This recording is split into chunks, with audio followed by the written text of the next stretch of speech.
Welcome to Labor Lines. My name is Vic Fusco. Our guests are Senator Tony Avella from Bayside, and that's the 11th Senatorial District, and Edward Stone, an attorney at law who practices at Broadway, New York City, as well as Greenwich, Connecticut. And we have a pretty serious topic that they're going to try to simplify for you. Senator Avella recently proposed legislation to protect New York retirees against pension stripping. It's exactly as it sounds. Thousands of retirees have seen their hard-earned pensions entirely divested of all Federal Employee Retirement Income Security Act protection as a result of a group annuity purchased from a life insurance company. Tony's legislation is designed to protect retirees from pension stripping, which transfers the risks onto the shoulders of pensioners when a company sells off the pensions of its retirees, usually to an investment fund or an insurance company, often without the retirees' consent.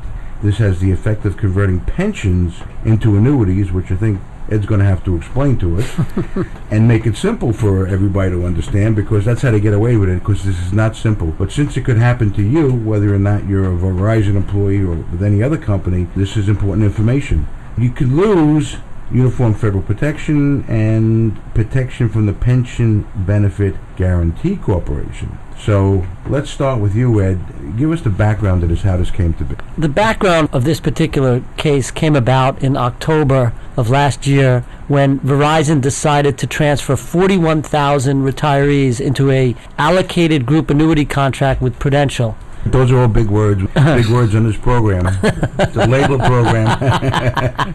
They transferred the pension liabilities to an annuity contract. So what it meant was, instead of it being a pension obligation of Verizon, it became an annuity obligation of Prudential. So Prudential is going to make the pension benefit payments to the pensioners, but now they've been converted from pensioner to annuitant. They'll get the same payments provided Prudential stays healthy, but they've lost a number of protections. Well, I didn't like that provided. Well, there was a time when we had a Lehman Brothers. There was a time when we had a AIG as one of the biggest companies in the world. There was a time when we had a Bear Stearns, and they're not here anymore, or they're not here in the same form. Wasn't the pension kind of guaranteed? Even if Verizon disappeared off the face of the earth, that pension would be guaranteed? Right. Somebody's getting, what we say in legal terms, screwed. That's a legal term we understand all too well. The Pension Benefit Guarantee Corporation provides coverage, annual coverage, a very significant amount of coverage annually to any federally insured pension, any pension that's governed under ERISA. When they transfer it to a group annuity contract, ERISA goes away and you're subject to state law depending on what state you reside in. Let's just tell people why ERISA is important to them. Sure. Well, ready access to the federal courts, mandated annual disclosures, coverage from the PBGC, which is very important, and uniformity. So retirees know what they're getting, they know that their benefits are protected, and they get an annual true-up, a statement every year that says this is how you're doing, this is how funded your pension is. Let's just look at an annuity. Ed, do you recommend people get annuities? I get asked that question a lot, and a lot of people in the insurance industry probably think I'm opposed to annuities. I don't think I am at all. I think it's a matter of knowing what you're getting into. And what I've learned is, number one, don't put all your eggs in one basket. Look very carefully. Don't take everything you have and put it into one annuity contract. Can you explain how annuities works? A person himself goes, he's buying an annuity. Right. Single individual annuity. Right. There's two primary types of annuities that individuals would buy if you're looking at retirement purposes. One is a single premium immediate annuity where you'll pay a chunk of cash right now and you'll get periodic payments over time. Is that what people do when they cash in a life insurance policy and convert it to an annuity, like with New York Life or a company like that? You can do that. You can do a tax-free exchange from a life insurance policy into an annuity contract, or you can just take your savings and buy an annuity contract. Some people buy them deferred as well, so they won't pay until you choose to annuitize. So during the accumulation phase, that instrument will grow in value, and then you can pull money out. You have lawyer disease. You use the big word, annuitization. We don't do that on this. All right. I'll go back. So what that means is you put a chunk of money with an insurance company, and that money grows. And then when you decide you want to get payments, You tell the insurance company, and they'll start making payments to you on a pre-agreed schedule.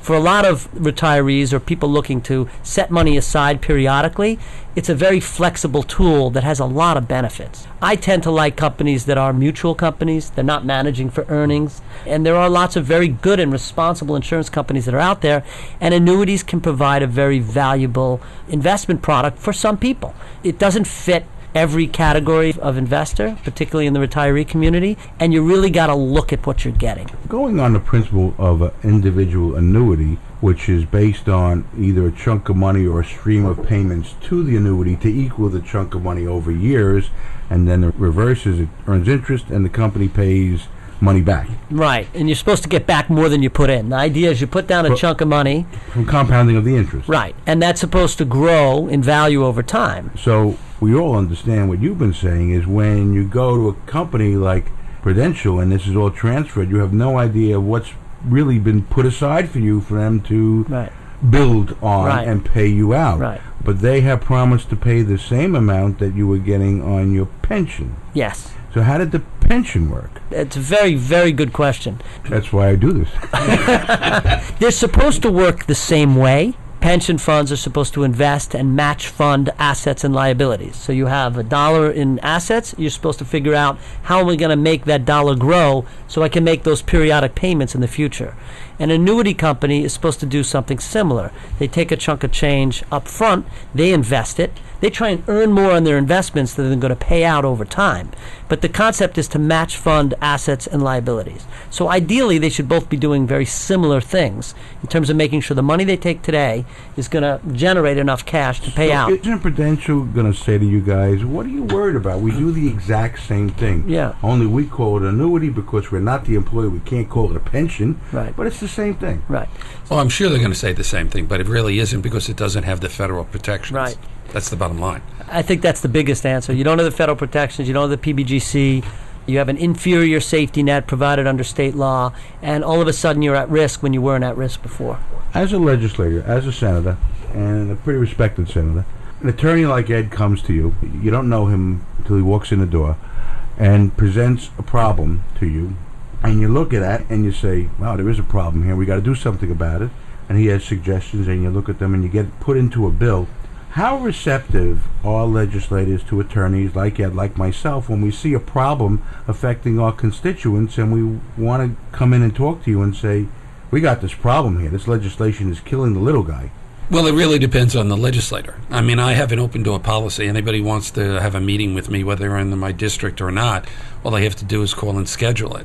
And I think that's why I have a lot of issues that I work on across a very diverse field of issues, that people know I'm a fair person and they can just bring it to me. I have 2 attorneys on staff.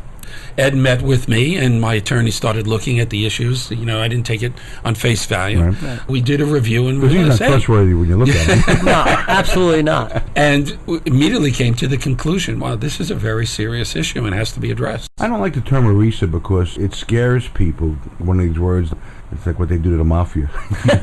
It's the Employment Retirement Income Security Act. Right. And people have to understand that that's what it's about. And when you lose it, you're losing the income security. Correct. We're at a time where they want to cut back on Social Security benefits. A lot of people in the private sector, airline pilots and stuff, have totally lost their pensions through similar maneuvers. And this is going on every day. Tony, you're a state senator. How did this get to your attention? Well, it was actually Ed came to my office with a couple of constituents who had been affected by this transfer by Verizon. I was actually shocked to find out that people who worked their whole lives, and some of them worked for 35 years for Bell Telephone, which then became Verizon, and they have no protections now. You think in this country, when people work their whole life for their pension, to all of a sudden, when a corporation wants to get rid of the risk, and that's why we call it de-risking, that people, if the company does well, will be fine, but if the company doesn't well, as Ed just mentioned a few minutes ago, could lose their pension. It's an absolute disgrace. So when they came to me with this, they asked me, could I do something on the state level? I immediately said yes, and in the process of introducing legislation in Albany that would require the same federal protections that existed for these new annuities in New York State. Is the Attorney General of New York aware of this situation? Can they do anything to help prod this along, or I think, scream or make some noise? I think there are a lot of avenues to make noise about this.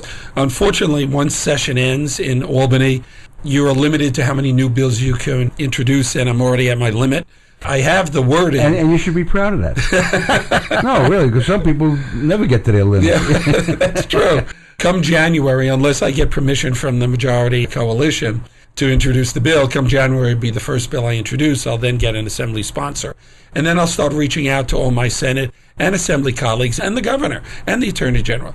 This is the beginning of, I would say, de-risking across the entire country. And at least here in New York State, maybe we'll have the opportunity to stop it before it happens. Passing a bill in New York State sometimes requires more than one session. You got to introduce it, never gets to the floor. Meanwhile, if it's important to the legislator, he'll work on it, or she'll work on it during the off season, then introduce it again, it doesn't get passed, but finally they get around to everybody understanding it, and you get it passed. There's no automatics in the New York legislature. No, absolutely not.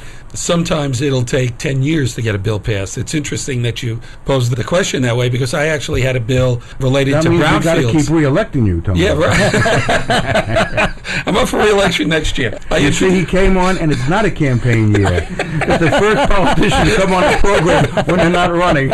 He's a sincere guy. But, you know, it's funny because you never know. I introduced a bill relating to brownfield notification. Within 1 month, the agency, Department of Environmental Conservation, said, okay, we'll do it. The bill got passed in 2 months. So you never know. This is obviously a more complicated bill, although it clearly has a very simple definition to save the pensions of retirees. I think a bill that is not particularly ideological or partisan sounding stands a better chance of getting more co-sponsors. No matter what party you're from, you love to say, I help protect retiree pensions. That looks good on anybody's palm card. So if they sign on to it at some point, they can put it on their palm card. Absolutely. Right? I consider this to be one of the big things I've been working on in Albany is I'm against hydrofracking. This, to me, is almost as important because it's 41,000 retirees Bell Telephone right now from Verizon, but it could be 1 million retirees in the next 10 years. So if we put in the protections now, we can protect probably hundreds of thousands of retirees. But we have to act now. You got to come back on the hydrofracking issue. That's a hot one. Oh, sure, anytime. Yeah, that is. We don't laugh when we go those type of issues. Right. Those people are very divided on that issue. That is a real hot Well, issue. I've sort of been leading the fight against hydrofracking in Albany, so I'd be happy to come back and talk You'll about be the that. guy to bring someone on to attack you. Right. Believe me, I'm ready for that. That issue more equally divides on ideological lines. You know, people who are does. pro-business, they're going to want to help the corporations, and people pro-environment want to help people not get poisoned. Not get poisoned. It's safe water. We're It's safe speaking drinking with water. Senator Tony Avella from the 11th District and Edward Stone, attorney at law, on this whole issue of pension stripping. We'll be back after a few short messages.